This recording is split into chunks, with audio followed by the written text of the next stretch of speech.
Hello നമസ്കാരം, ഞാൻ Bibin സ്പ്ലെൻഡോ New Zealand. അപ്പൊ ഞാൻ ഇന്ന് വന്നേക്കണെന്ന് വെച്ചാൽ നമ്മുടെ അടുത്തൊരു കാൻഡിഡേറ്റിനെ കാണാൻ വേണ്ടി വന്നേക്കുന്നതാണ്. നമ്മൾ വേറൊരു കാൻഡിഡേറ്റ് പ്ലേസ്മെന്റ് ചെയ്തുകൊണ്ടിരിക്കുന്നത് നമ്മുടെ ഭൂപ്പ റിവർ സ്റ്റോൺ. ജെറിൻ എന്നാണ് പേര്. അപ്പൊ ജെറിന്റെ അടുത്ത് വിശേഷങ്ങളൊക്കെ ചോദിക്കാൻ എങ്ങനെയുണ്ടെന്ന് ഈ ഒരു വീഡിയോ എന്താ പറയാ, നമ്മുടെ ജെറിന്റെ ഹസ്ബൻഡ് റോജിക്കും കാണുമ്പോൾ സന്തോഷമായിരിക്കും. കാര്യം ഇവരുടെ സംഭവങ്ങളൊക്കെ ഒന്ന് നേരിട്ട് കാണാല്ലേ, ഇപ്പൊ വർക്ക് ചെയ്യണമെന്നുള്ളവരൊക്കെ നേരിട്ട് കാണാനായിട്ടുള്ള ഒരു അവസരം കൂടിയാണ്.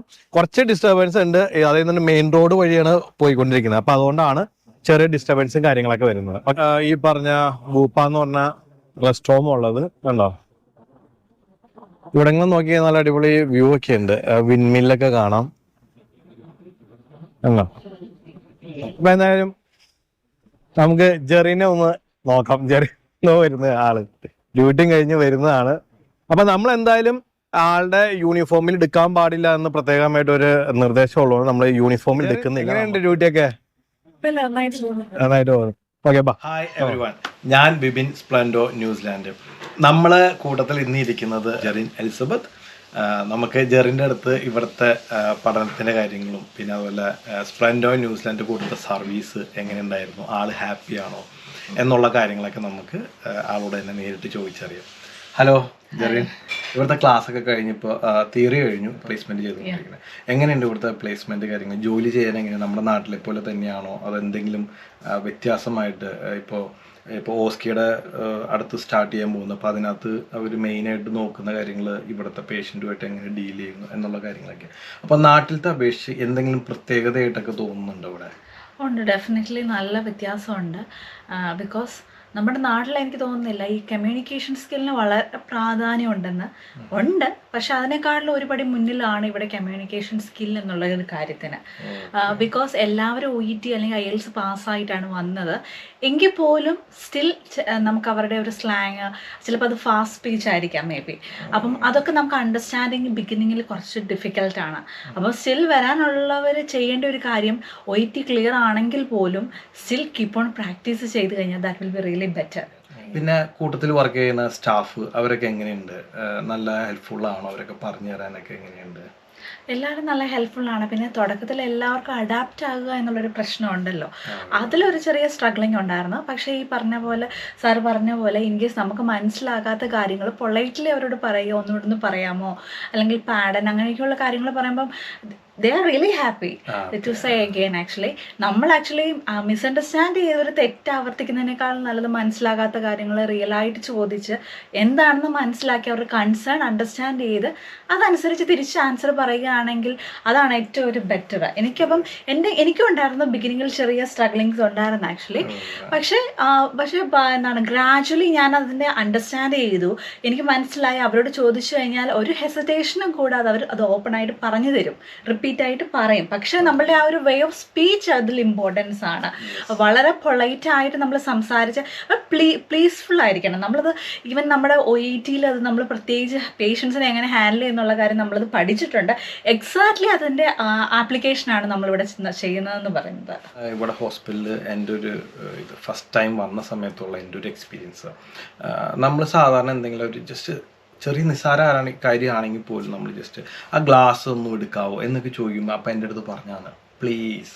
അപ്പം എല്ലാത്തിനും നമ്മൾ ആരോടെങ്കിലും എന്തെങ്കിലും ചെയ്യാൻ പറയുവാണെങ്കിൽ തന്നെ നമ്മൾ പ്ലീസ് എന്ന് പറയാൻ അവരുടെ സമയത്ത് ഭയങ്കര ഹാപ്പിയാണ്. അവർ എന്ത് കാര്യവും ചെയ്തു തരാൻ ഭയങ്കര സന്തോഷമുണ്ട്. ഈ പ്ലീസ് എന്ന് റിക്വസ്റ്റ് എപ്പോഴും നമ്മുടെ നാട്ടിൽ ഇപ്പം അത് നിർത്തടാ എന്നൊരു അത് പറഞ്ഞാൽ ശരിയാണ്. കമാൻഡിങ്ങിനേക്കാളും ആ പ്ലേസ് ഫോമാണ് ഏറ്റവും നല്ലത്. അത് എൻ്റെ പ്ലേസ്മെന്റിൽ എനിക്കത് ഫീൽ ചെയ്യുന്നുണ്ട്. ഇപ്പം ബിഗിനിങ്ങിൽ നമുക്കും അതിൻ്റെ ആ ഒരു വേ ഓഫ് ഹോസ്പിറ്റാലിറ്റി നമ്മൾ അറിഞ്ഞു വരുന്നതേ ഉള്ളൂ. പക്ഷെ അതൊക്കെ നേരത്തെ കുറച്ചുകൂടെ നമുക്കത് അറിയുവാണെങ്കിൽ അതനുസരിച്ച് നമുക്ക് കാര്യങ്ങൾ മാനേജ് ചെയ്യാം. പിന്നെ ഓൾറെഡി നമ്മളുടെ കൺസൾട്ടൻസിയിൽ ആക്ച്വലി ഇപ്പം എന്താണ് RN ആയിട്ടുള്ള ആൾക്കാരുണ്ട്. നമുക്ക് അതൊരു ഹെൽപ്ഫുള്ളാണ്. അപ്പം നമുക്ക് അവരുടെ ഒരു എക്സ്പീരിയൻസ് നമുക്ക് ചോദിച്ചു കഴിഞ്ഞാൽ നമുക്കൊന്ന് പ്രീ പ്ലാൻഡ് ആയിട്ടിരിക്കാം. നമ്മുടെ കൺസൾട്ടൻസി വഴി വന്നതുകൊണ്ട് ഇപ്പോൾ നിങ്ങളിപ്പോൾ കോളേജിലൊക്കെ പോയി ഇപ്പോൾ നിങ്ങളുടെ ഫ്രണ്ട്സിനെ ഒത്തിരി പേരെ കണ്ടിട്ടുണ്ട്, മറ്റുള്ള ഏജൻസിയിൽ നിന്നൊക്കെ വന്നേക്കുന്ന ഒത്തിരി ഫ്രണ്ട്സിനൊക്കെ കണ്ടിട്ടുണ്ട്. അപ്പോൾ അവരുടെ എക്സ്പീരിയൻസ് ഒക്കെ എന്തായാലും നിങ്ങളോട് ഷെയർ ചെയ്തിട്ടുണ്ട്. കാര്യം നിങ്ങൾക്ക് കിട്ടിയേക്കുന്ന ഒരു കുറച്ച് അഡ്വാൻസ്ഡ് ആയിട്ട് ചെയ്തു തരുന്ന കാര്യങ്ങൾ കണ്ടിട്ട് എന്താണ് നിങ്ങൾക്ക് ഫീൽ ചെയ്തേക്കുന്നത്? കമ്പയർ ടു മറ്റുള്ള ഏജൻസി? ഞാൻ ശരിക്കും പറഞ്ഞാൽ വളരെ ഹാപ്പിയാണ്. ഇതൊരു ഗോഡ് ഗ്രേസും കൊണ്ട് ഈ ഒരു കൺസൾട്ടൻസിയുടെ പാർട്ടായെന്നാണ് ഞാൻ വിശ്വസിക്കുന്നത്. I am really thankful for that actually. എന്താണെന്ന് വെച്ച് കഴിഞ്ഞാൽ ഈവൻ ഒരു ന്യൂസിലാൻഡ് എന്നുള്ളൊരു ആദ്യം ഒരു ഡിസിഷൻ എടുത്തപ്പം നമ്മൾ ആദ്യം ഫസ്റ്റ് ഓഫ് ഓൾ വേറെ കൺസൾട്ടൻസിയാണ് അപ്രോച്ച് ചെയ്തത്. പിന്നെ കോയിൻസിഡൻസ്ലി നമ്മുടെ കൺസൾട്ടൻസിയെ പറ്റി കസിൻ സിസ്റ്റർ വഴി ഞാൻ അറിയുകയും അന്നേരം ആ ഒരു പോയ ഒരാളുടെ എക്സ്പീരിയൻസ് ഞാൻ കേട്ടു. അപ്പം എനിക്ക് തന്നെ ഫീൽ ചെയ്തു ഞാൻ ഇതിൽ തന്നെ കൺഫേം ചെയ്ത് ഇതിൽ തന്നെ പ്രോസസ്സിങ് സ്റ്റാർട്ട് ചെയ്യുവാണ്. എനിവേ എൻ്റെ ഡിസിഷൻ ആക്ച്വലി തെറ്റിപ്പോയില്ല. പക്ഷെ ഞാൻ എക്സ്പെക്ട് ചെയ്തതിനേക്കാളും ഒരു പടി മുന്നേ ആണ് എൻ്റെ കാര്യങ്ങളെല്ലാം നടന്നത്. പക്ഷേ ഇപ്പം ഞാൻ എൻ്റെ ഫ്രണ്ട്സുമായിട്ട് എന്നെ കോളേജിലൊക്കെ പലരുമായിട്ട് സംസാരിച്ച സമയത്ത് പലരും ആക്ച്വലി സഫർ ചെയ്തു, പല കാര്യങ്ങളും അറിഞ്ഞിട്ടില്ലായിരുന്നു ഫസ്റ്റ് ഓഫ് ഓൾ. അതാണ് ഒരു മെയിൻ പോയിന്റായിട്ട് നമ്മുടെ കൺസൾട്ടൻസി. ഞാൻ എപ്പോഴും നമ്മുടെ എന്നാണ് പറയുന്നത്, ബിക്കോസ് ഞാൻ അതുപോലെ ഇതിൻ്റെ ഒരു പാർട്ടായ പോലെയാണ് എനിക്ക് ഫീൽ ചെയ്യുന്നത്. ദാറ്റ് മീൻസ് ഒരു ബിസിനസ് മൈൻഡോടുകൂടി അല്ല കാര്യങ്ങൾ ചെയ്തത്. ഫസ്റ്റ് ഓഫ് ഓൾ തുടക്കത്തിൽ തന്നെ ഒരു കംപ്ലീറ്റ് പ്ലാൻ പറഞ്ഞിട്ടുണ്ടായിരുന്നു. വിപിൻ സാറിനോടാണ് ആദ്യം സംസാരിച്ചത്. സാറ് എൻ്റെ പ്ലാൻ പറഞ്ഞു ഏകദേശം നമുക്ക് എത്രത്തോളം എക്സ്പെൻസ് ആകും എന്നുള്ളൊരു ഐഡിയ എനിക്കുണ്ടായിരുന്നു. അപ്പം നമുക്ക് അത് തന്നെ വലിയൊരു കാര്യമാണ്. ഒന്ന് പ്ലാൻ ചെയ്ത് നമുക്കൊന്ന് എല്ലാ കാര്യവും ഒന്ന് റെഡിയാക്കി വെക്കാൻ പറ്റും. അതുകൊണ്ട് അത്രയും ഹറിബറിയ അല്ലാതെ എൻ്റെ കാര്യങ്ങൾ മൂവായി. പിന്നെ ഞാൻ എക്സ്പെക്ട് ചെയ്യുന്നതിനേക്കാളും അപ്പുറം എനിക്ക് അഡ്മിഷനും കിട്ടി. Airport pickup drop, accommodation arrangements അതൊക്കെ എങ്ങനെ ഉണ്ടായിരുന്നു? അത് നമ്മുടെ സർവീസ് ഫ്രീ ഓഫ് കോസ്റ്റ് ആയിരുന്നു, പേയ്മെന്റ് ചെയ്തിട്ടുണ്ടായിരുന്നു? എന്താണ് അതിൻ്റെ ഒരു ഇത്? ഓൾറെഡി ഇനിഷ്യൽ പീരീഡിൽ തന്നെ പറഞ്ഞിരുന്നു, നമുക്ക് കുറേ കോംപ്ലിമെൻ്ററി പറഞ്ഞായിരുന്നു. അതിൽ എയർപോർട്ട് പിക്കപ്പും പിന്നെ ഫസ്റ്റ് ഡേ ഗ്രോസറി എല്ലാ കാര്യങ്ങളും ഇതിനകത്ത് ഇൻക്ലൂഡ് ആയിരുന്നു. അതിന് എക്സ്ട്രാ നമ്മൾ പേയ്മെന്റ് ഒന്നും ചെയ്തിട്ടില്ല. അത് വലിയൊരു കാര്യമാണ്. കാര്യം വെച്ചാൽ പുതിയൊരു പ്ലേസിൽ വരുമ്പോൾ നമുക്ക് ആക്ച്വലി ഇതിനെപ്പറ്റി ഒന്നും അറിയത്തില്ല. പിന്നെ ഫസ്റ്റ് ഓഫ് ഓൾ നമ്മൾ എയർപോർട്ടിൽ ഇറങ്ങുന്ന സമയത്ത് നമുക്ക് എനിവേ ആരും ഇല്ലാത്ത ഒരു ഫീലിംഗ് ആയിരിക്കും. എന്നാൽ ആ ഒരു സ്ഥാനം നമ്മുടെ ഒരു ഫാമിലി നമ്മളെ പിക്ക് ചെയ്യുന്ന പോലെ ഒരു ആൾക്കാരുണ്ട് എന്ന് പറയുന്നതാണ് വലിയൊരു കാര്യമാണ്. കാരണം എല്ലാവരും ഈ പറഞ്ഞ വേറൊരു സ്ഥലത്താണല്ലോ, എങ്ങനെയാണ് അവിടെ ചെല്ലുമ്പോൾ ഇനി അക്കോമഡേഷൻ എങ്ങനെയാണ്. ഈ നമ്മളെ ഈ ഒരു അതായത് സ്പ്ലെൻഡോ കൺസൾട്ടൻസി വന്ന് ഇതായതുകൊണ്ട് എനിക്ക് ഇതിലൊന്നും ടെൻഷൻ ഇല്ലായിരുന്നു ആക്ച്വലി. കാര്യം ഓൾറെഡി അത് കാര്യങ്ങളെല്ലാം കൃത്യമായിട്ട് പറഞ്ഞ് എന്തിനാണ് ഇൻക്ലൂഡിങ് അക്കൗണ്ട് വരെ, നമുക്ക് ബാങ്ക് അക്കൗണ്ട് വരെ സിം. കാര്യം എല്ലാവരും ഇനിഷ്യലി വന്ന് നമ്മൾ നാട്ടിൽ നിന്ന് വന്ന് പുതിയൊരു കൺട്രി വരുമ്പോൾ നമ്മളെന്തായാലും തിരിച്ച് വിളിക്കാനോ അവരെ കോണ്ടാക്ട് ചെയ്യാനോ ആദ്യം ചെയ്യുന്ന ഒരു കാര്യമാണ്. എന്നാൽ അതിലൊന്നും ഒരു പ്രയാസവും എനിക്ക് വന്നിട്ടില്ല. പക്ഷെ വേറെ ഏതൊരു എനിക്ക് അറിയില്ല ഇത്രയും വേറെ ഏതൊരു കൺസൾട്ടൻസി ഇത്രയും പ്രൊവൈഡ് ചെയ്യുമോന്ന്. കാര്യം വെച്ചാൽ ആസ് ഒരു ഫാമിലി മെമ്പർ എന്നുള്ള രീതിയിൽ നമ്മൾ അവരെ റിസീവ് ചെയ്തു. കാര്യം വെച്ചാൽ നമ്മുടെ കൺസൾട്ടൻസിയിലുള്ള ആൾക്കാരിലുള്ള അവിടെ പാമിലാണ് ഞാനിപ്പം. അതിലുള്ള എല്ലാവരും നിൽക്കുന്ന ആ ഒരു ഏരിയയിൽ തന്നെയാണ്. അതുകൊണ്ട് എനിക്ക് ആ ഒരു അഡ്വാൻറ്റേജ് ഉണ്ടായിരുന്നു ആക്ച്വലി. നമ്മുടെ ഇതുപോലെ തന്നെ പല ഏജൻസികളും ഉണ്ട് ഇതുപോലെ പെയ്ഡ് സർവീസ്. അത് അതായത് ഇപ്പോൾ ഏജൻസി പേര് ഞാൻ പറയുന്നില്ല. അതായത് $150 അവര് എയർപോർട്ട് പിക്കപ്പ് അവർ ഒരു വൺ സൈഡ് മാത്രം ചെയ്യുന്ന $150 അവര് സർവീസ് ചാർജ് ഈടാക്കുന്നത്. പിന്നെ അതുപോലെ അക്കോമഡേഷൻ ആയാലും ശരി, അവർ ഇവിടെ വന്നതിന് ശേഷം വേറെ മാറണമെന്നുണ്ടെങ്കിൽ തന്നെയായാലും അവർ അടുത്ത ഇവിടെയുള്ള ആൾക്കാരോട് അന്വേഷിച്ചെടുക്കുക എന്താ ചെയ്യേണ്ടത്. ഇപ്പോൾ ഇവിടുത്തെ നമ്മുടെ മുമ്പുണ്ടായ കാൻഡിഡേറ്റ് ജോസഫിൻ്റെ അവിടെ തന്നെ ഒരു കാൻഡിഡേറ്റ് വേറെ ഏജൻസി എന്നുള്ളതാണ്. ആ കുട്ടി ഇവിടെ നിന്ന് ഡെയിലി അരമണിക്കൂർ പോയാണ് പ്ലേസ്മെന്റിന് പോയിക്കൊണ്ടിരിക്കുന്നത് ബസ്സിന്. പക്ഷെ ആ കുട്ടിക്ക് ആ ഒരു ഏജൻസിക്കാർ ആ ഒരു സർവീസും കൂടെ ചെയ്തു കൊടുക്കായിരുന്നെങ്കിൽ നല്ലൊരു കാര്യമായിരുന്നു. അതൊരു കാര്യമാണ്. എന്നെ സംബന്ധിച്ച് പ്ലേസ്മെന്റിന് വേറെ പ്ലേസ് ആയിരുന്നു. കോളേജിന്റെ അടുത്താണ് ആദ്യം നമുക്ക് സ്റ്റേ റെഡിയാക്കിയത്. എന്നാൽ അവിടുന്ന് അടുത്ത ഒരു സ്റ്റേ ഏരിയയിലോട്ട് നമുക്ക് ഷിഫ്റ്റ് ചെയ്തപ്പം അതിലൊന്നും ഈ ടെൻഷൻ ആവേണ്ട കാര്യമില്ലായിരുന്നു. കാരണം വെച്ചാൽ നമ്മുടെ സ്പ്ലെൻഡോ കൺസൾട്ടൻസ് തന്നെ അതിന്റെ എല്ലാ കാര്യങ്ങളിലും അതായത് ഷിഫ്റ്റ് ചെയ്യേണ്ട എല്ലാ കാര്യങ്ങളും അറേഞ്ച് ചെയ്യാൻ നമുക്ക് നെക്സ്റ്റ് അക്കോമഡേഷൻ എല്ലാം ചെയ്തു തന്നു. അത് വലിയൊരു ബ്ലെസ്സിംഗ് ആണ് ആക്ച്വലി. കാരണം നമുക്ക് അറിയാത്ത ഒരു സ്ഥലത്ത് വന്ന് നിൽക്കുമ്പോൾ ഇങ്ങനെയുള്ള ഒരു ഹെൽപ്പിംഗ് മെന്റാലിറ്റി തന്നെ അത് ആക്ച്വലി ഹാറ്റ്സ് ഓഫ് ആക്ച്വലി ആ എല്ലാ കാര്യങ്ങൾക്കും അത് പറയാതിരിക്കാൻ പറ്റത്തില്ല. ഞാനിപ്പോൾ നമ്മുടെ വേറൊരു കാൻഡിഡേറ്റ് ഉണ്ട്, സൗത്ത് ഐലൻഡിലാണ്. അപ്പോൾ ആളുടെ ഇതെന്ന് പറഞ്ഞാൽ നമുക്കിപ്പോൾ നേരിട്ട് പോയി ചെയ്യാൻ പറ്റാത്തതുകൊണ്ട് നമ്മൾ തന്നെ ടാക്സി അറേഞ്ച് ചെയ്തു. നമ്മൾ അറിയുന്ന ആളുടെ അടുത്ത് പറഞ്ഞ് ടാക്സി അറേഞ്ച് ചെയ്തു. അപ്പോൾ ലാസ്റ്റ് ഞാൻ പറഞ്ഞു പേയ്മെന്റ് ചെയ്തതിന് ശേഷം ആ ഒരു സ്ലിപ്പ് ഞങ്ങൾക്ക് പറഞ്ഞു നമ്മുടെ കമ്പനി തന്നെയാണ് അത് ഫുൾ പേയ്മെന്റ് ചെയ്യുക. അതായത് നമ്മൾ അങ്ങനെ ഇപ്പോൾ ഇവിടെ മറ്റുള്ള ഏജൻസി ചെയ്യണമല്ലോ നമ്മൾ അഡീഷണൽ അഡീഷണൽ പേയ്മെന്റ്സും ഒന്നും വാങ്ങിക്കുന്ന ഇതില്ല. കാര്യം എന്ന് വെച്ചാൽ ഈവൻ നമ്മുടെ നാട്ടിൽ നിന്ന് വരുന്നവർ തന്നെ നല്ല ലോണും എല്ലാ കാര്യങ്ങളും കുറച്ച് ടൈറ്റിലായിരിക്കും വരുന്നത്. നമ്മൾ ഉദ്ദേശിക്കുന്ന തന്നെ ആ ഒരു ചിലപ്പം കയ്യിൽ നിൽക്കണമെന്നില്ല. എനിക്ക് സ്പ്ലെൻഡർ കൺസൾട്ടൻസിയുടെ ഒരു വലിയൊരു ബെനിഫിറ്റ് എന്ന് തോന്നിയാൽ ഇനിഷ്യൽ പീരീഡ് തന്നെ ഒരു പ്ലാൻ പറഞ്ഞിട്ടുണ്ടായിരുന്നു. എനിക്ക് തോന്നുന്നില്ല അതിന് എക്സീഡ് ആയിട്ട് എന്റെ കയ്യിൽ നിന്ന് പോയെന്നുള്ളത്. കാരണം ഒരു അപ്രോക്സിമേഷൻ ഇത്ര മുതൽ ഇത്ര വരെ ആയിരിക്കാം എന്നൊരു പ്ലാൻ പറഞ്ഞിട്ടുണ്ടായിരുന്നു. പിന്നെ അഡീഷണൽ നമ്മൾ കോംപ്ലിമെന്ററി പറഞ്ഞ കോംപ്ലിമെന്ററി കാര്യങ്ങളെല്ലാം നമുക്ക് ചെയ്തു എന്നുള്ളതാണ്. ഓക്കെ, അതന്നെ. ഇപ്പൊ ഞാൻ ഓൾറെഡി ജസ്റ്റിനടുത്ത് നമ്മുടെ മാനേജറാണ് ജസ്റ്റിനടുത്ത് ഞാൻ ഓൾറെഡി പറഞ്ഞിട്ടുണ്ടായിരുന്നു എല്ലാ കാര്യങ്ങളും കൃത്യമായിട്ട് തന്നെ ചെയ്തു കൊടുക്കും. കാര്യം ഇവിടെ വന്ന് ആരും വിഷമിക്കരുത്. കാര്യം ഇവിടെ വന്ന് കുറെ ഏജൻസികളുണ്ട്. ഇവിടെ നിങ്ങൾ കൊടുത്തി പഠിക്കുന്ന പിള്ളേരുടെ അടുത്ത് ചോദിച്ചാൽ അറിയാം. ഇവിടെ വന്നിട്ട് മറ്റുള്ള അവര് വന്ന ഏജൻസിന്റെ ഇരുന്ന് പ്രാഗാണ് ഇരുന്ന്. അതെ, ഒരു കാരണവശാലും ഞാൻ ഇങ്ങനെ റെഫർ ചെയ്യില്ല എന്നാണ് അവര്. കാര്യം ഒന്നാമത്തെ കാര്യം എനിക്ക് തോന്നുന്നത് വെച്ച് കഴിഞ്ഞാൽ വൺസ് ഇവിടെ വന്നു കഴിഞ്ഞ് കഴിഞ്ഞാൽ അവരുടെ റെസ്പോൺസിബിലിറ്റി കംപ്ലീറ്റ് കഴിഞ്ഞു. പിന്നെ ഒന്ന് വിളിച്ചാൽ എന്തെങ്കിലും ഒരു ഡൗട്ട് ചോദിക്കാന്ന് വിളിച്ചാൽ കോൺടാക്ട് ചെയ്യുകയോ കോൾ അറ്റൻഡ് ചെയ്യുക അങ്ങനെ ഒരു കാര്യം നടക്കുന്നതേ ഇല്ല. എന്നാൽ നമുക്ക് ഇവിടെ എന്റെ ഒരു സാഹചര്യത്തിൽ എനിക്ക് എന്തെങ്കിലും കൺസേൺ ഉണ്ടെങ്കിൽ ഞാൻ ആദ്യം അപ്രോച്ച് ചെയ്യുന്ന കൺസൾട്ടൻസിയോട്, സ്പ്ലെൻഡർ കൺസൾട്ടൻസിയോട് തന്നെയാണ്. കാര്യം വെച്ചാൽ എനിക്കിവിടെ ഏറ്റവും അടുത്ത് ക്ലോസസ്റ്റ് ആയിട്ട് നിൽക്കുന്നത് അത് തന്നെയാണെന്നാണ്, കൺസൾട്ടൻസി തന്നെയാണെന്നാണ് എന്റെ ഒരു വിശ്വാസം. കാരണം എനിക്ക് എനിക്ക് വേറെ റിലേറ്റീവ്സ് ഒന്നും കറന്റ് എനിക്ക് ഇവിടെ ഇല്ല. അപ്പം എന്റെ ഒരു ഫാമിലി എന്നുള്ള രീതിയിൽ ഞാൻ ആദ്യത്തെ ഒരു അപ്രോച്ച് ചെയ്യുന്നത് തന്നെ കൺസൾട്ടൻസിയോടാണ്. ആക്ച്വലി ഇപ്പൊ നമ്മുടെ നാട്ടിലത് ഞാൻ എല്ലാവരോടും പറയാറുണ്ട്.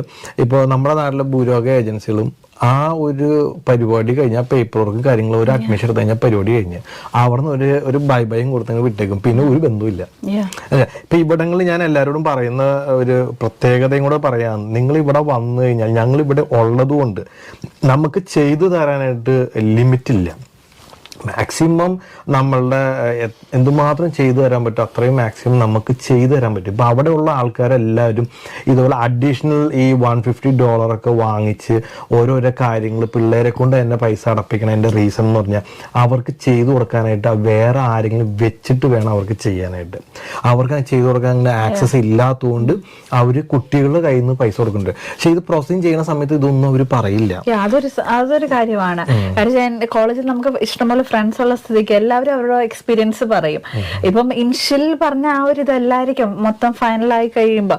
അത് കഴിഞ്ഞ് ഓരോ ഇപ്പൊ വൺസ് ഇവിടെ വന്നു കഴിയുമ്പോൾ എന്തെങ്കിലും ഒരു കാര്യം വേണമെന്ന് പറയുമ്പോൾ അതിനും പേയ്മെന്റ് ആണ്. കാരണം ആ ഒരു സാഹചര്യത്തിൽ നമുക്ക് അങ്ങനെ അഡീഷണൽ ചാർജസ് ഒന്നും നമുക്ക് ആയിട്ടില്ല. പിന്നെ എന്തെങ്കിലും ഒരു അത്യാവശ്യ ഘട്ടത്തിൽ നമുക്ക് എന്റെ ഇതിൽ പോലും ട്രാൻസാക്ഷന്റെ സമയത്ത് എന്റെ ഒരു ഇതിലാണെങ്കിൽ ട്രാൻസാക്ഷൻ എനിക്ക് ആയില്ല. ആ ഒരു സമയത്ത് തമ്മിലും ഡിലേ ആകാതെ പ്രോസസ്സ് ഡിലേ ആക്കാതിരിക്കാനായിട്ട് എന്നെ ശരിക്കും ഹെൽപ്പും ചെയ്തു. കാരണം എനിക്ക് തോന്നുന്നില്ല വേറെ ഒരു കൺസൾട്ടൻസി അങ്ങനെ ഒരു ഹെൽപ്ഫുൾ ചെയ്യുമെന്നുള്ള. കാരണം എത്രയും ഫാസ്റ്റ് ആയിട്ട് കാര്യങ്ങൾ മൂവ് ചെയ്യാൻ പറ്റുന്നു അത്ര അവർ അതായത് സ്പ്ലെൻഡർ കൺസൾട്ടൻസിയുടെ ഒരു ഫുൾ എഫേർട്ട് അതിലുണ്ടെന്നുള്ളത് എനിക്ക് ശരിക്കും അതിന്റെ ഒരു എക്സ്പീരിയൻസ് ചെയ്ത് ഞാനത്. നിങ്ങളിപ്പോ വേറെ എവിടെ ചെന്നാലും ഫസ്റ്റ് ചോദിക്കുമ്പോൾ തന്നെ അവര് പറയും, അതായത് എന്ത് accommodation arrangements, airport pickup drop എന്ന ഇതിന്റെ കാശ് ആര് കൊടുക്കുന്നു മാത്രം പറയില്ല. ശരിയാണ്, അതൊരു പറഞ്ഞ കറക്റ്റ് കാര്യമാണ്. കാര്യം ഇവിടെ വന്ന് പിള്ളേര് സഫർ ചെയ്തിരുന്ന കാര്യം എനിക്ക് അറിയാവുന്ന. പിന്നെ അതുമല്ല റെന്റിന് വീട് എടുത്തു കൊടുക്കുന്നത് ഭയങ്കര റെന്റ് കൂടുതൽ. അത് ഇരട്ടി റെന്റിനൊക്കെയാണ് ഇവിടെ അതൊരു ബിസിനസ് ആക്കി എടുത്തേക്കുക ഇവിടെ ഉള്ള കുറെ ഏജൻസികളൊക്കെ. അപ്പൊ അതൊക്കെ വെച്ച് നോക്കുമ്പോ ഇവിടെ റെന്റ് എത്രയാണ് നിങ്ങൾ ഇപ്പൊ താമസിക്കുന്നത്? ഇവിടെ 170. അതെ, 170 എന്ന് പറഞ്ഞാൽ ഏറ്റവും ചീപ്പ് റേറ്റ് ആണ് അത്. കാര്യം എന്ന് വെച്ചാൽ ഇപ്പൊ ഭൂരിഭാഗ സ്ഥലത്തൊക്കെ ഒരു 180, 190 ഒക്കെ ഉള്ള സ്ഥലത്ത് 170 നല്ലൊരു. എന്റെ ഫ്രണ്ട്സ് ഒക്കെ എല്ലാം 200-250 വരെ സ്റ്റേ ചെയ്യുന്നവരുണ്ട്. അപ്പൊ അതൊക്കെ വെച്ച് നോക്കുമ്പോൾ നമുക്ക് നല്ലൊരു ഇതാണ്. അതേപോലെ അപ്പൊ നമ്മള് ഒരു എന്താ പറയാ, നമ്മൾ ഇതിനകത്തൊന്നും നമ്മളൊരു ബിസിനസ് നമ്മൾ ചെയ്യത്തില്ല. നമ്മൾ ആകെപ്പടി ചെയ്യുന്ന കാര്യം എന്ന് വെച്ചാൽ നമ്മൾ ഈ പ്രോസസ്സിങ് ചെയ്യുന്നതിന് ഞങ്ങളുടെ ഒരു സർവീസ് ചാർജ് അത് മാത്രമേ നമ്മൾ വാങ്ങിക്കുന്നുള്ളൂ. ബാക്കി എല്ലാ പേയ്മെന്റ്സും നിങ്ങൾ ഡയറക്റ്റ് അടയ്ക്കുന്നത്. ഈവൻ ഇമിഗ്രേഷൻ ലോയറിനൊക്കെ എനിക്ക് തോന്നുന്നു നിസ്സാരം ക്യാഷ് ആയിട്ടുള്ളൂ തോന്നുന്നു. നമ്മള് ഡയറക്റ്റ് തന്നെയാണ് പേയ്മെന്റ് ചെയ്തത്. ഇൻ ബിറ്റ്വീൻ നമ്മുടെ കമ്പനിയുടെ യാതൊരു ഇതും ഇല്ലായിരുന്നു. കാര്യം എല്ലാ ഇൻവോയ്സും എല്ലാം നമുക്ക് ഡയറക്റ്റ് ആണ് കിട്ടിയത്. അതിപ്പം അന്നേരം തന്നെ അതൊരു ജെനുവിനാലിറ്റി ആണ്. ഇൻ ബിറ്റ്വീൻ ആരുമില്ല. നമ്മൾ ആ ലോയറുമായിട്ട് ഡയറക്റ്റ്. അത് മാത്രമല്ല വിസ ഡയറക്റ്റ് എനിക്കാണ് മെയിൽ കിട്ടിയത്. ഞാനാണ് ഞങ്ങളുടെ കൺസൾട്ടൻസിയുടെ എനിക്ക് വിസ റിസീവ് ചെയ്തത്. ദാറ്റ് മീൻസ് കാര്യം അത്ര ട്രാൻസ്പെറൻസി കീപ്പ് ചെയ്തു. ചെയ്യുന്നുണ്ട്. അതെ അതെ, ഞാൻ പറയുന്ന എല്ലാവരോടും പറയുന്ന ഒരു കാര്യമാണ്, നമ്മുടെ ലോയറിൻ്റെ അടുത്ത് നമ്മൾ പറഞ്ഞ ഒരു കാര്യം ഈ ഒരു സീനിൽ ഞങ്ങൾ നിൽക്കുന്നില്ല. അതായത് നമ്മുടെ കാൻഡിഡേറ്റും ലോയറുമായിട്ട് ഡയറക്റ്റ് സംസാരിക്കുക, പിന്നെ ഡയറക്റ്റ് പ്രോസസ്സിങ് എല്ലാം ചെയ്യുക, പേയ്മെന്റ് ആയാലും ഡയറക്റ്റ് നമ്മുടെ ലോയറിന് തന്നെ ഇട്ട് കൊടുക്കുക. അപ്പോൾ ലോയർ അത് കാരണം ഇപ്പോൾ എല്ലാ പ്രോസസ്സിങ് കഴിഞ്ഞ് കഴിയുമ്പോൾ ഇൻവോയ്സ് ഡയറക്റ്റ് നമ്മുടെ കാൻഡിഡേറ്റിന്റെ ഇതിനകത്ത് ഇമെയിൽ ചെയ്ത് കൊടുക്കുന്നു, ഇവർ പൈസ ഡയറക്റ്റ് അടയ്ക്കുന്നു. അപ്പോൾ അങ്ങനെ വന്നുകൊണ്ട് ഇപ്പോൾ ഏകദേശം ഒരു 65,000 അല്ലേ ആ ഒരു റേറ്റ് വരുന്നത്. ഇപ്പോൾ ബാക്കിയുള്ള കൺസൾട്ടൻസി എന്ന് പറഞ്ഞാൽ 1 lakh വരെ വാങ്ങിക്കുന്ന കൺസൾട്ടൻസിന്റെ കൂടെ അതിന്റെ ഇടയ്ക്ക് ഇവര് പൈസ എല്ലാം കൊണ്ടുവന്ന് ഏജൻസി കൊണ്ട് കൊടുക്കുന്നു, അവരവരെ കമ്മീഷനൊക്കെ എടുത്തിട്ടാണ് ഓരോ പ്രോസസ്സിങ് കാര്യങ്ങളൊക്കെ ചെയ്യുന്നത്. ഇതിപ്പോ എന്ന് പറഞ്ഞാൽ നമ്മളെ സംബന്ധിച്ച് എന്താ പറയുക, ഈ സീനിൽ നമ്മൾ ഇല്ലാത്തതുകൊണ്ട് ഏറ്റവും റേറ്റ് കുറവിന് നിങ്ങൾക്ക് ചെയ്യാൻ സാധിക്കുന്നു. അതാണ് ഏറ്റവും വലിയൊരു പ്ലസ്. അത് നമ്മുടെ ലക്ഷ്യം എന്ന് വെച്ചാൽ എത്രയും കാശ് കുറവിന് നിങ്ങൾ ഇവിടെ എത്തിക്കാൻ പറ്റും. അതാണ് നമ്മൾ മാക്സിമം നമ്മൾ നോക്കുന്ന ഒരു കാര്യം. പിന്നെ അതുപോലെ തന്നെ നിങ്ങളുടെ അസൈൻമെന്റ് കാര്യങ്ങളൊക്കെ ചെയ്ത സമയത്തൊക്കെ നമ്മുടെ സ്റ്റാഫ് തന്നെ രജിസ്റ്റേർഡ് നഴ്സസ് ഉണ്ട്. അപ്പൊ അത് ഏതൊക്കെ രീതിയിൽ നിങ്ങൾക്ക് ഹെൽപ്ഫുൾ ആയിരുന്നു? നമുക്ക് അപ്പം എന്തായാലും ഇനിഷ്യൽ ടൈമിൽ ഇതെല്ലാം കേൾക്കുമ്പോൾ നമുക്ക് ഒരു ഓട്ടോമാറ്റിക്കലി ടെൻഷൻ വരുമല്ലോ. കാരണം വെച്ചാൽ നമ്മൾ ഇങ്ങനൊരു രീതിയിലല്ലായിരുന്നു എക്സ്പീരിയൻസ് ചെയ്തതും കാര്യങ്ങളും. എത്ര എക്സ്പീരിയൻസ് ഉള്ള ആളാന്ന് പറഞ്ഞാലും ഇത് വേറൊരു സർക്കംസ്റ്റൻസ് ആണ് ആക്ച്വലി. അപ്പം ഇനിഷ്യലി നല്ല ടെൻഷൻ ഉണ്ടായിരുന്നു. പക്ഷെ നമുക്ക് ആ കുറച്ചൊക്കെ ക്ലാരിറ്റി കിട്ടി. കാര്യം നമ്മുടെ കൺസൾട്ടൻസി തന്നെ RNs ആയിട്ട് വർക്ക് ചെയ്യുന്നവരുണ്ട്. അപ്പൊ അവരോടൊന്ന് സംസാരിക്കാനും നമുക്ക് ഡൗട്ട്സ് ഒക്കെ കുറച്ച് ക്ലാരിഫൈ ചെയ്യാനും ഒക്കെ പറ്റി. അത് ഞാൻ എല്ലാവരോടും പറയുന്നത്, നമ്മുടെ നാട്ടിലൊക്കെ എന്ന് പറഞ്ഞ ഏജൻസി എന്ന് പറഞ്ഞെങ്കിൽ ഇതൊരു യാതൊരു ബന്ധമില്ലാത്ത ഒരാൾക്കാരാണ്. പിന്നെ ഈവൻ ഞാൻ പോലും once upon a time registered nurse ആയിരുന്നു 10 years ആയിട്ട്. അപ്പോൾ അതുകൊണ്ട് നമുക്ക് ഈ പ്രോസസ്സിങ് ചെയ്യുമ്പോൾ ഈച്ച് ആൻഡ് എവറിത്തിങ് എന്താണ് ഏതാണെന്ന് ഫുൾ ഒരു ഐഡിയ നമുക്ക് തന്നെയുണ്ട്. അപ്പോൾ നമ്മൾ അതനുസരിച്ച് അഡ്വാൻസ്ഡ് ആയിട്ട് നമ്മുടെ കാൻഡിഡേറ്റ്സ് ആയിട്ട് കാര്യങ്ങൾ പറയുന്നുണ്ട്. പിന്നെ അതായത് നമ്മൾ ന്യൂസിലാൻഡിൽ ആയതുകൊണ്ട് ഇവിടുത്തെ സിറ്റുവേഷൻസ് ചേഞ്ച് ആവാനനുസരിച്ച് അഡ്വാൻസ്ഡ് ആയിട്ട് അവരുടെ നമ്മൾ പറയുന്നുണ്ട്, ഇന്നത് കാര്യങ്ങൾ നിങ്ങൾ ചെയ്യണം എന്നുള്ള കാര്യങ്ങളൊക്കെ നമ്മൾ മുൻകൂട്ടി നിങ്ങൾക്ക്. അപ്പൊ നിങ്ങൾ ട്രാവലിന് മുമ്പൊക്കെ നിങ്ങൾക്ക് ഫുൾ ഒരു ഗൈഡ് ലൈൻ തന്നെ കിട്ടിയിരുന്നു അല്ലേ? പറഞ്ഞായിരുന്നു. പ്രത്യേകിച്ച് എന്തൊക്കെ കാര്യങ്ങൾ ട്രാവലില് എന്തൊക്കെ കൊണ്ടുവരാൻ പറ്റാത്തത് എന്തൊക്കെയുണ്ട്, പിന്നെ ഒരു ലിസ്റ്റ് തന്നിട്ടുണ്ടായിരുന്നു. ഞാൻ ആ ലിസ്റ്റിൽ ബേസ് ചെയ്തിട്ടാണ് പർച്ചേസ് ചെയ്തതും എല്ലാം. നമുക്ക് അവസാനമായിട്ട് ചോദിക്കുന്നത്, നമ്മുടെ കമ്പനി സ്പ്ലെൻഡോ ന്യൂസിലാൻഡ് നിങ്ങൾ സന്തോഷമാണെന്ന് ഞാൻ പ്രതീക്ഷിക്കുന്നത്. അപ്പൊ നിങ്ങളുടെ എക്സ്പീരിയൻസ് വെച്ച് നിങ്ങളുടെ ഫ്രണ്ട്സിന്റെ അടുത്ത് ആരോടെങ്കിലും റെഫർ ചെയ്യുമോ എന്താണെന്നുള്ളത്? ഡെഫിനറ്റ്ലി ഞാൻ ഓൾറെഡി എന്റെ ഫ്രണ്ട്സിനെ റെഫർ ചെയ്തിട്ടുണ്ട്. ഇനി ഫർദർ ആയിട്ട് തന്നെ ഞാൻ ഈ ടെസ്റ്റ് മണിയിൽ വരാനുള്ള പർപ്പസ് തന്നെ എനിക്ക് കിട്ടിയ ഒരു adorn benefit, it's A turning point of my life. അത് വേറൊരാൾക്കും കിട്ടുക എന്ന് പറയുന്നത് എന്നെ സംബന്ധിച്ച് ഞാൻ വളരെ ഹാപ്പിയാണ്. പക്ഷേ ഞാൻ 100% ഞാൻ പറയുന്നു, ഇതൊരു not a business minded thing. കാര്യം വെച്ചാൽ അതാണ് ആദ്യം നമ്മൾ അറിഞ്ഞിരിക്കേണ്ട കാര്യം എന്ന് വെച്ച് കഴിഞ്ഞാൽ എല്ലാവർക്കും അതുപോലെ കാര്യങ്ങൾ ചെയ്യാൻ പറ്റുമെന്ന് എനിക്കറിയില്ല. ആക്ച്വലി എനിക്ക് ഇത് ഒരു എന്താണ് വിത്ത് ഗോഡ് ഗ്രേസ് ഞാൻ ഈ ഒരു കൺസൾട്ടൻസിയുടെ പാർട്ടായി എന്ന് എനിക്ക് പറയാൻ പറ്റത്തുള്ളൂ. ഞാൻ എൻ്റെ ത്രോട്ട് സ്പീച്ച് നിങ്ങൾക്ക് കാര്യം കേട്ടാൽ നിങ്ങൾക്ക് അറിയാൻ പറ്റും ഞാൻ നമ്മുടെ എന്നാണ് പറയുന്നത്. ദാറ്റ് മീൻസ് അത്ര എൻ്റെ ക്ലോസസ്റ്റ് ആയി. കാര്യം വെച്ചാൽ എൻ്റെ ലൈഫിൽ ഒരു വലിയൊരു ടേണിംഗ് പോയിന്റ് കൊണ്ടുവന്ന് തന്നത് ഈ ഒരു കൺസൾട്ടൻസിയാണ്. അതായത് അതിൽ എന്നെ കംപ്ലീറ്റ് ഹെൽപ്പ് ചെയ്തു. ഞാൻ അൺഎക്സ്പെക്ട്, അതായത് പ്രതീക്ഷിക്കാത്തതിന് അപ്പുറമായിട്ട് കാര്യങ്ങൾ എൻ്റെ ഈസി ആയിട്ട് നടന്നു. ഇനി മുന്നോട്ട് അതുപോലെ നടക്കും ഞാൻ പൂർണ്ണമായിട്ട് വിശ്വസിക്കുന്നു. അതിന് സ്പ്ലെൻഡോ കൺസൾട്ടൻസി വലിയൊരു പാർട്ടാണ് എടുത്തിരിക്കുന്നത്. I am really thankful for that actually.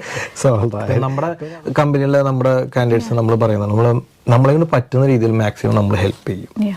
അതെനിക്ക് ആ ഒരു എൻ്റെ ടിൽ നൗ ഞാൻ അതിൽ ഹാപ്പിയാണ്. ആക്ച്വലി മുന്നോട്ടും ഞാൻ ഉറപ്പായിട്ടും ആ ഒരു ഹെൽപ്പിംഗ് ഹാൻഡ് ഞാൻ പ്രതീക്ഷിക്കുന്നുണ്ട്. അത് കാണുമെന്ന് ഞാൻ വിചാരിക്കുന്നു. 100%. പിന്നെ ഓരോരുത്തരും പറയുന്ന അവരവരുടെ ഓരോ എക്സ്പീരിയൻസ് അനുസരിച്ചാണ്. ഇപ്പൊ ഞാൻ ഈ പറയുന്ന കാര്യങ്ങളൊന്നും സ്ക്രിപ്റ്റഡ് അല്ല. ഇത് എൻ്റെ ഒരു അനുഭവത്തിന്റെ വെളിച്ചത്തിൽ ഞാൻ പറഞ്ഞ കാര്യങ്ങളാണ്. ഇൻ കേസ് മുന്നോട്ടുള്ള കാര്യങ്ങളിലും ഉറപ്പായിട്ടും ഫർദർ ആയിട്ട് എന്നെ ഹെൽപ്പ് ചെയ്യാൻ ഞാൻ പൂർണ്ണമായിട്ട് വിശ്വസിക്കുന്നുണ്ട്. ടിൽ നൗ പിന്നെ എപ്പോഴും ഒരേ സിറ്റുവേഷൻ അല്ല. ഇപ്പൊ നമുക്ക് പ്രതീക്ഷിക്കുന്ന ടൈമിൽ നമ്മൾ ഒരു കാര്യങ്ങൾ നമുക്ക് അതുപോലെ നടക്കണമെന്നില്ല ഫാസ്റ്റ് ആയിട്ട്. കാര്യം വെച്ച് കഴിഞ്ഞാൽ ഞാൻ പ്രോസസ് സ്റ്റാർട്ട് ചെയ്ത സമയത്ത് വളരെ ഈസി ആയിട്ട് ജോബ് കിട്ടുന്ന ടൈമാണ്. പക്ഷെ ഇപ്പൊ ആ ഒരു കാര്യമല്ല അന്നേരം. പക്ഷെ എന്ന് പറഞ്ഞുകൊണ്ട് എനിക്ക് അന്നേരം സ്റ്റാർട്ട് ചെയ്യുന്ന പറഞ്ഞുകൊണ്ട് ആ ഒരു പോയിന്റ് ഓഫ് ടൈമിൽ എനിക്ക് വരാൻ പറ്റത്തില്ല. കാരണം ഒരു പ്രോസസ്സിന് ഒരു ടൈം എടുക്കും. പക്ഷെ സ്റ്റിൽ ഒരു പോസിറ്റിവിറ്റി ഞാൻ പ്രതീക്ഷിക്കുന്ന ഒരു ചേഞ്ച് വരുമെന്നുള്ളത്. കാര്യം വെച്ചാൽ നമ്മൾ വെയിറ്റ് ചെയ്യേണ്ട സിറ്റുവേഷൻ കാണുന്നുണ്ട്. പക്ഷെ സ്റ്റിൽ എല്ലാവർക്കും ജോബ് കിട്ടുന്ന ഒരു സാഹചര്യം തന്നെയാണ് കാണുന്നത്. ബട്ട് എന്താണ് വെയിറ്റിംഗ് പീരീഡ് ഇച്ചിരി എക്സ്റ്റെൻഡ് ആയി പോകുന്നുണ്ട്. ഞാനിപ്പോ എല്ലാവരും പറഞ്ഞത് ഇപ്പൊ ഒരു പിന്നോട്ട് നോക്കുകയാണെങ്കിൽ മുമ്പൊക്കെ എന്ന് പറഞ്ഞാൽ എല്ലാവരും ഓഫർ ലെറ്റർ, അത് പ്ലേസ്മെന്റ് ചെയ്യുമ്പോൾ തന്നെ ഓഫർ ലെറ്റർ കയ്യിൽ വെച്ചുകൊണ്ട് ഇരിക്കും. കിട്ടിയ ആൾക്കാർ ഒത്തിരി പേരുണ്ട്. ഇപ്പോൾ സാഹചര്യം മാറി. ഇപ്പോൾ നിങ്ങൾ ഉദ്ദേശിക്കും പോലെ ഇപ്പോൾ എൻ്റെ അടുത്ത് പറഞ്ഞ ഒരു കാര്യമുണ്ട്, എന്താ പറയുക, ഇവിടെ ജോലി കിട്ടാത്തത് കൊണ്ട് ഇത് നമ്മൾ പ്രോസസ്സിങ് ചെയ്യണ്ട എന്ന് ഞാൻ ഒരിക്കലും ആരോടും പറയത്തില്ല. നിങ്ങൾ പ്രോസസ്സിങ് ചെയ്യാനേ ഞാൻ പറയത്തുള്ളൂ. കാര്യം എന്ന് വെച്ചാൽ ന്യൂസിലാൻഡ് എന്ന് പറഞ്ഞ ഡിമാൻഡിങ് കൺട്രിയാണ്. ഇപ്പം ഇത്രയും ഇതായിട്ട് ഇത്രയും ജോബ് കിട്ടാൻ ബുദ്ധിമുട്ടായിരിക്കും, എന്തോരം ആൾക്കാർ കയറി വരുന്നത് എന്ന ഡിമാൻഡ് ഉണ്ട്. കാര്യം ന്യൂസിലാൻഡ് വന്നു കഴിഞ്ഞാൽ നിങ്ങൾക്ക് ഓസ്ട്രേലിയക്ക് പോകാനുള്ള നല്ലൊരു ഓപ്ഷൻ തന്നെ, വലിയൊരു ഓപ്പർച്യൂണിറ്റി അവിടെ തുറന്നു നടക്കുന്നുണ്ട്. അപ്പോൾ എന്തുകൊണ്ട് നിങ്ങൾ അങ്ങോട്ട് ചിന്തിക്കുന്നില്ല? ഇവിടെ ഉള്ള ആൾക്കാർ, ഇപ്പം എൻ്റെ അടുത്ത് ചാറ്റ് ചെയ്ത ആൾ പോലും ഞാൻ പറയുന്നത് നിങ്ങൾക്ക് റീഫണ്ട് കിട്ടും, അത് നിങ്ങൾ അടച്ച ഫീസിന്റെ പൈസ റീഫണ്ട് കിട്ടുമെന്ന് കരുതി ഇവിടെ കിടക്കുന്ന വ്യക്തികളെ നിങ്ങൾ നല്ലൊരു ഇപ്പോൾ ഓസ്ട്രേലിയക്കൊക്കെ പോവാണെങ്കിൽ റീലൊക്കേഷൻ പാക്കേജ്. ഇപ്പം എൻ്റെ ഒരു കാൻഡിഡേറ്റ് UK എന്നുള്ളത് ഓസ്ട്രേലിയക്ക് ഇപ്പോൾ റീസെൻ്റ്ലി പോയി. അപ്പോൾ അവരുടെ എന്ന് പറഞ്ഞെങ്കിൽ അക്കോമഡേഷൻ 2 മാസം അക്കോമഡേഷൻ, പിന്നെ ഫ്ലൈറ്റ് ടിക്കറ്റ്, പിന്നെ ഫാമിലി ഫുള്ള് മെഡിക്കൽ, പിന്നെ അതുപോലെ വിസ, ഇത്രയും 4 കാര്യങ്ങൾ അവർക്ക് ഫ്രീ ആയിട്ട് കൊടുത്തു അവർ. അപ്പോൾ ഇത്രയും റീലൊക്കേഷൻ പാക്കേജും കാര്യങ്ങളൊക്കെ ഓഫർ ചെയ്യുന്നുണ്ട്. എത്രയോ ആൾക്കാർ, ഇപ്പോൾ എൻ്റെ ഒരു കാൻഡിഡേറ്റ് വെറും 4 വർഷം എക്സ്പീരിയൻസ് ഉള്ള ആൾക്ക് സൗത്ത് ഐലൻഡിൽ തന്നെ ഗവൺമെൻറ് ഹോസ്പിറ്റലിൽ ജോലി കിട്ടി. അപ്പോൾ പലവർക്കും പല സ്റ്റോറീസാണുള്ളത്. ഇപ്പം നിങ്ങൾ ഏത് രീതിയിലാണ് പ്രിപ്പയർ ചെയ്തേക്കുന്ന കാര്യം, കുറേ ഇൻ്റർവ്യൂവിൻ്റെ ഇതൊക്കെ എന്നുണ്ടെങ്കിൽ നമ്മളിപ്പം CV ഒക്കെ അങ്ങനെ തന്നെ കോപ്പി പേസ്റ്റ് ചെയ്ത് വെച്ച് അങ്ങനെ തന്നെ ചെല്ലുന്നു എന്ന് ഇൻ്റർവ്യൂ ചോദിക്കുമ്പോൾ അവർക്കൊന്നും അറിയത്തില്ല. അപ്പം അത് കാണുമ്പോൾ തന്നെ അറിയാം ഇത് വേറെ അത് കാണുമ്പോൾ അറിയാം ഒരു ഫേക്ക് ആണ്, ജെനുവിനിറ്റി ഇല്ല എന്നുള്ള. ഇവിടെയുള്ള ആൾക്കാരെന്ന് പറഞ്ഞാൽ നിങ്ങൾ എന്ത് എഴുതി വെക്കുന്നു അത് അങ്ങനെ തന്നെ അവർ വിശ്വസിക്കുന്ന ആൾക്കാരാണ്. പറയുന്ന വാക്കിലും എഴുതുന്ന എഴുത്തിലും വിശ്വസിക്കുന്ന ആൾക്കാരാണ്. അങ്ങനെ തന്നെ കണ്ണടച്ച് വിശ്വസിക്കും. ഇപ്പം നമ്മുടെ നാട്ടിലെ ആൾക്കാരറിയാലോ, എന്തെങ്കിലും കാര്യം പറഞ്ഞാൽ നമുക്കൊരു വർത്തമാനത്തിൽ നിന്ന് തന്നെ നമുക്ക് ഏകദേശം കുറേ ഐഡിയ കിട്ടും. പക്ഷെ ഇവിടെ ഉള്ളവർ അങ്ങനെയല്ല, അങ്ങനെ പെട്ടെന്ന് ക്യാച്ച് ചെയ്യുന്ന ആൾക്കാരല്ല. അവർ പറയണത് വിശ്വസിക്കും. അപ്പം അതിനകത്ത് എഴുതി വെച്ചാൽ എല്ലാം സത്യസന്ധമാണെന്ന് വെച്ചുകൊണ്ട് അവർ ക്വസ്റ്റ്യൻസ് ചോദിക്കുമ്പോൾ ഇവരിങ്ങനെ വണ്ടടിച്ച് ഇങ്ങനെ നിൽക്കുക, എന്താണ് ഏതാണെന്ന് ഒന്നും അറിയാൻ വേണ്ടി നിൽക്കും. അപ്പം അതുകൊണ്ട് നിങ്ങളുടെ അടുത്ത് ഞാൻ പറയണം, നിങ്ങളൊരു CV ഒക്കെ പ്രിപ്പയർ ചെയ്യുമ്പോൾ നല്ല അതനുസരിച്ച് നിങ്ങൾ പഠിച്ചിട്ട് പോവുക. അതാണ് ജോലി കിട്ടാത്തതിൻ്റെ ഒരു സൈഡ്. പിന്നെ ബുദ്ധിമുട്ടുണ്ടോ എന്ന് വെച്ചാൽ ബുദ്ധിമുട്ടുണ്ട്. അപ്പം അതിന് നിങ്ങൾ ഏത് ഏജൻസി വഴി പോയിട്ട് അവരുടെ അടുത്ത് ഹെൽപ്പ് ചോദിക്കുക. ഇപ്പം എൻ്റെ അടുത്ത് ഇതുപോലെ എൻ്റെ ഒരു കസിൻ റിലേറ്റീവ് ഇതുപോലെ പറഞ്ഞു തന്നു, എൻ്റെ അടുത്ത് ഒരു എൻക്വയറിക്ക് വന്നിട്ടുണ്ടായിരുന്നു, ജോലി ഒന്ന് ഹെൽപ്പ് ചെയ്തു. അപ്പോൾ ഞാൻ പറഞ്ഞു മോസ്റ്റ് പ്രോബ്ലി നമ്മൾ ചെയ്തു കൊടുക്കുന്ന നമ്മുടെ കൺസൾട്ടൻസി വഴി വന്നവർക്കാണ് നമ്മൾ പ്രിഫറൻസ്. അല്ലാതെ ഇപ്പം നമ്മളിപ്പോൾ ഒരാളെ റെക്കമെൻഡ് ചെയ്ത് അല്ലെങ്കിൽ ഒരാളുടെ കാര്യം റെക്കമെൻഡേഷൻ എന്ന് പറഞ്ഞാൽ ഇവിടെ സത്യം പറഞ്ഞാൽ ന്യൂസിലാൻഡ് ഇല്ല, ഒന്നാമത്തെ പോയിന്റ്. പക്ഷെ നമ്മൾ ഡയറക്റ്റ് കൊടുക്കുന്നതുകൊണ്ട് ചെറിയൊരു പ്രയോറിറ്റി അത് ന്യൂസിലാൻഡ് ഉണ്ട്. പക്ഷെ പൊതുവെ ചോദിച്ചില്ല എന്നേ പറയത്തുള്ള സംഭവം ഉണ്ട്. പക്ഷെ റെക്കമെൻഡേഷൻ ഇല്ല. പക്ഷെ നിങ്ങൾ ഇന്റർവ്യൂ അറ്റൻഡ് ചെയ്യണം. ഓൺലൈനിലെ ആപ്ലിക്കേഷൻ നമ്മളിപ്പോൾ ഇങ്ങനെ കൊടുത്തു എന്ന് കരുതി കൊണ്ട് നിങ്ങൾ നേരെ നിങ്ങൾ ജോലിക്ക് എടുക്കും എന്നല്ല ഞാൻ ഈ പറഞ്ഞു വരുന്നത്. ചെറിയൊരു പ്രയോറിറ്റി. പക്ഷെ എന്നിട്ട് നമ്മൾ ഓൺലൈനിലെ ആപ്ലിക്കേഷനും കൊടുക്കണം, ഇന്റർവ്യൂ അറ്റൻഡ് ചെയ്യണം. അപ്പൊ നമുക്ക് അറിയാം എങ്ങനെ ഏതൊക്കെ രീതിയിലാണ് ഒരു പ്രോസസ്സ് നമുക്കറിയാം. അപ്പൊ നമ്മൾ അത് പറഞ്ഞു കൊടുക്കും. ഇപ്പൊ ഇന്റർവ്യൂവിനായാലും നമ്മളൊരു പ്രീ ഇന്റർവ്യൂ സെക്ഷൻ തന്നെ നമ്മൾ കൊടുക്കുന്നുണ്ട്. ഇപ്പൊ നമ്മുടെ കാൻഡിഡേറ്റ്സിന് അടുത്ത് പറയുന്നുണ്ട്, അത് ആവശ്യമുണ്ടെങ്കിൽ കോഴ്സ് കഴിയുമ്പോൾ നമ്മുടെ സ്റ്റാഫിനെ അടുത്ത് കോൺടാക്ട് ചെയ്യുക. അവർ അതിന് എന്തൊക്കെ രീതിയിലാണെന്നുള്ള ഇപ്പോഴത്തെ ലേറ്റസ്റ്റ് ആയിട്ടുള്ള എന്തൊക്കെ രീതി ചോദിക്കുക എന്നുള്ളത് നിങ്ങൾക്ക് പ്രിപ്പയർ ചെയ്യാൻ പറ്റും അതിനകത്ത്. അപ്പം നിങ്ങൾക്ക് അങ്ങനെ വരുമ്പോൾ എന്ന് പറഞ്ഞാൽ ഒരു ഇന്റർവ്യൂവിന് പോയിരിക്കുന്ന സമയത്ത് ഒരു കോൺഫിഡൻസ് ഉണ്ടാവും ആ ഒരു കാര്യത്തിൽ. അപ്പൊ അതൊക്കെ നല്ലൊരു ബെനിഫിറ്റ്. അപ്പൊ എന്തായാലും താങ്കളുടെ ആ ഒരു സന്തോഷം ഇവിടെ എല്ലാവരും മുമ്പിൽ തുറന്നു പറഞ്ഞതിൽ ഒത്തിരി സന്തോഷമുണ്ട്. അതിൽ ഞങ്ങൾക്കും അഭിമാനമുണ്ട്. കാര്യം ഇത്രയും നല്ലൊരു കാര്യങ്ങളൊക്കെ നമുക്കൊരു കേൾക്കുമ്പോൾ തന്നെ നമ്മൾ ചെയ്തതെന്ന് ഇത്രയും നിങ്ങളൊരു താങ്ക്സ്ഫുൾ ആയിട്ടൊക്കെ പറയുമ്പോൾ തന്നെ നമ്മളെ സംബന്ധിച്ച് നമുക്ക് അതിനകത്തൊരു അഭിമാനമുണ്ട്. അപ്പം എനിവേ, അപ്പോൾ ആരെങ്കിലും പ്രോസസ്സിങ് ചെയ്യാൻ താല്പര്യമുള്ളവർ ആരെങ്കിലും ഉണ്ടെങ്കിൽ നമ്മുടെ താഴെ കാണുന്ന നമ്പറിൽ കോൺടാക്ട് ചെയ്യുക. പിന്നെ അതുപോലെ ഈ പറഞ്ഞോണം നിങ്ങൾ ഏജൻസി ഏതായാലും നിങ്ങൾ സാറ്റിസ്ഫൈഡ് അല്ലെങ്കിൽ 100% ഞങ്ങൾ കോൺടാക്ട് ചെയ്യും. നമ്മൾ ഇതിനകത്ത് ഹാഫ് ഫെയിലായാലും, കാര്യം ഇന്ന് നമ്മളൊരു എൻക്വയറിക്ക് വന്ന ഒരു കാൻഡിഡേറ്റ് സംസാരിച്ചപ്പോൾ അവർ പറയുകയാണ്, ഞാൻ പെട്ടുപോയി, സത്യം പറയണം അവിടെ നിന്ന് പോന്നു കഴിഞ്ഞാൽ ആരെങ്കിലും എടുക്കുകയോ നല്ല ജെന്യുവൻ ആയിട്ടുള്ള ഒരു ഏജൻസിനെ അവർക്ക് കണ്ടെത്താൻ സാധിച്ചില്ല എന്ന് പറഞ്ഞ് എന്നോട്. അപ്പം അതുകൊണ്ട് ഞാൻ പറയും, വീഡിയോ കാണുന്നുണ്ടെങ്കിൽ നിങ്ങൾക്ക് താല്പര്യമുണ്ട് എങ്കിൽ, അതോ നിങ്ങൾ പ്രോസസ്സിങ് ചെയ്യുന്ന ഏജൻസിയിൽ നിങ്ങൾ സാറ്റിസ്ഫൈഡ് അല്ലേ, 100% നിങ്ങൾ അവിടെ നിന്ന് ക്വിറ്റ് ചെയ്യുക, നമ്മുടെ അടുത്ത് സ്റ്റാർട്ട് ചെയ്യുക കേട്ടോ. അപ്പം എനിവേ താങ്കൾക്ക് നല്ലൊരു വിജയം ആശംസിക്കുന്നു. അപ്പം എന്ന് പ്ലേസ്മെന്റ് തീരുന്നത് May 12 വരെ പ്ലേസ്മെന്റ് ഉണ്ട്. May 12 വരെ. ഓക്കെ. അപ്പം എനിവേ നല്ലൊരു വീഡിയോ ആയിട്ട് ഇനി വരുന്നവരെ signing out, Vipin Splendour news.